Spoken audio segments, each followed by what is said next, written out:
नमस्कार, आपका स्वागत है। दोस्तों, गरुड़ पुराण के अनुसार भगवान श्री कृष्ण ने गरुड़ जी को प्राणियों के ऐसे लक्षणों के बारे में बताया है। अगर किसी भी मनुष्य के अंदर यह लक्षण दिखाई देते हैं तो वह नरक की सजा भुगत कर आया है। अर्थात उस मनुष्य ने उसके पिछले जन्म में बहुत अधिक पाप कर्म किए थे, जिसके बाद उसे नरक की सजा प्राप्त हुई। और नरक की सजा समाप्त होने के पश्चात प्रायश्चित करने के लिए उसे नया जीवन प्राप्त हुआ है।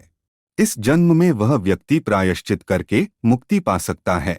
गरुड़ पुराण के अनुसार नरक की सजा भोगने के बाद मनुष्य के शरीर पर कुछ निशान प्रकट हो जाते हैं।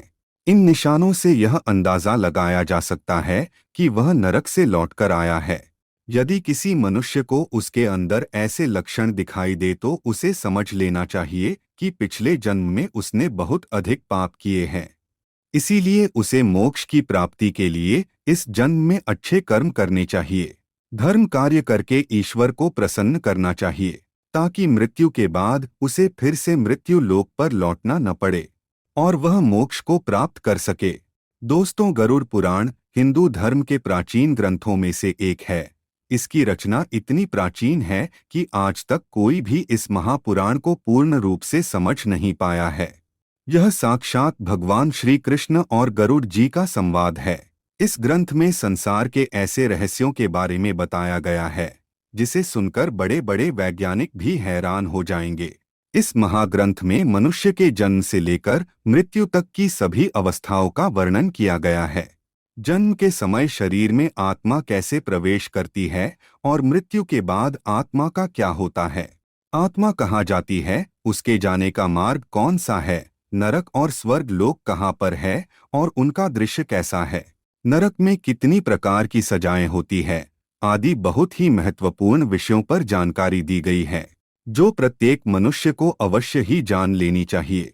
आज हम आपको गरुड़ पुराण में भगवान श्री कृष्ण द्वारा बताए गए ऐसे महत्वपूर्ण रहस्यों के बारे में बताने जा रहे हैं जो शायद आपको आज तक कभी किसी ने नहीं बताए होंगे।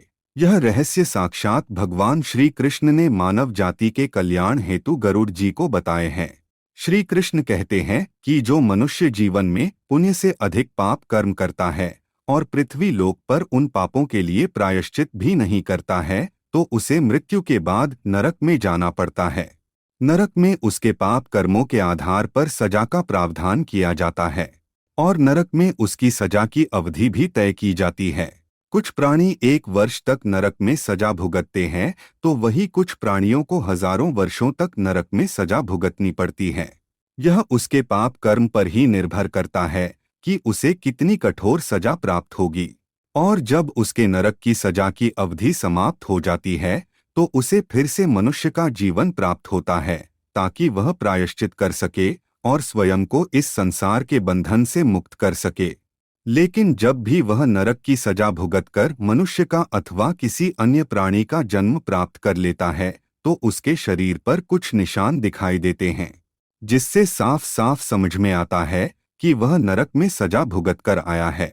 श्री कृष्ण कहते हैं, मानव योनि में जन्म लेने पर ऐसे लोग पूर्व जन्म में किए गए पापों के चिन्हों से युक्त होते हैं। आप भी अपने शरीर पर मौजूद इन निशानियों से पहचान सकते हैं कि आपने अपने पिछले जन्म में कौन से पाप किए हैं। जन्म के बाद ही ये निशान उसके शरीर पर दिखाई देने लगते हैं। तो चलिए जान लेते हैं वह कौन से लक्षण है जिनसे पता चलता है कि व्यक्ति ने पिछले जन्म के बाद नरक की सजा भोगी है।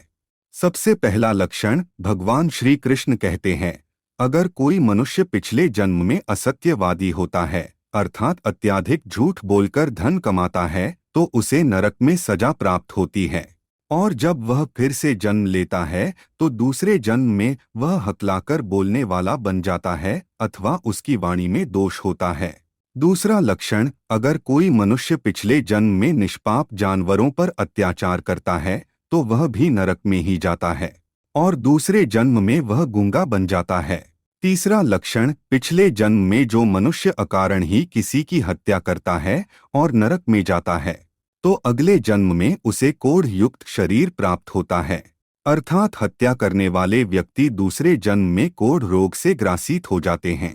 चौथा लक्षण, भगवान श्री कृष्ण कहते हैं, शराब का सेवन करने वाला व्यक्ति नरक में ही जाता है और नरक की सजा पूर्ण करके जब उसे दूसरा जन्म मिलता है तो उसके दांत टेढ़े मेढ़े और काले रंग के हो जाते हैं। उसे दांत संबंधी रोग लग जाते हैं। 5वां लक्षण, जो मनुष्य पिछले जन्म में धन की चोरी करता है अथवा सुवर्ण की चोरी करता है तो उसे इस जन्म में विकृत नखों वाला शरीर मिलता है। अर्थात जो पिछले जन्म में चोर होता है इस जन्म में उसके नाखून टेढ़े मेढ़े हो जाते हैं। 6ठा लक्षण, पिछले जन्म में जिसने गुरु का अपमान किया है, गुरु की पत्नी के साथ शारीरिक संबंध बनाया है, वह पापी नरक में सजा भोगकर दूसरे जन्म में चर्म रोग से पीड़ित हो जाता है, अर्थात उसे त्वचा से संबंधित बीमारी लग जाती है। 7वां लक्षण, जिसने पिछले जन्म में दान धर्म न किया हो वह इस जन्म में अत्यंत दरिद्री बन जाता है और भिक्षा मांगकर खाता है। 8वां लक्षण, जो मनुष्य पिछले जन्म में अपनी पतिव्रता स्त्री को कष्ट देता है और वेश्या के साथ संबंध बनाता है तो इस जन्म में उसे दुष्ट पत्नी की प्राप्ति होती है। 9वां लक्षण, जिसने पिछले जन्म में अपने माता पिता को कष्ट दिया हुआ होता है तो इस जन्म में उसकी संतान मूर्ख जन्म लेती है जो उसे बहुत कष्ट देती है। 10वां लक्षण, जो मनुष्य पिछले जन्म में धर्म ग्रंथों की चोरी करता है तो वह इस जन्म में जन्मांध हो जाता है। 11वां लक्षण, जो व्यक्ति रजस्वला स्त्री के साथ संभोग करता है वह नरक में दुख भोगकर दूसरे जन्म में नपुंसक जन्म लेता है। तो दोस्तों, इस प्रकार से भगवान श्री कृष्ण ने गरुड़ जी को पापी लोगों के पुनर्जन्म के लक्षण बताए हैं। उम्मीद है आपको यह जानकारी अच्छी लगी होगी।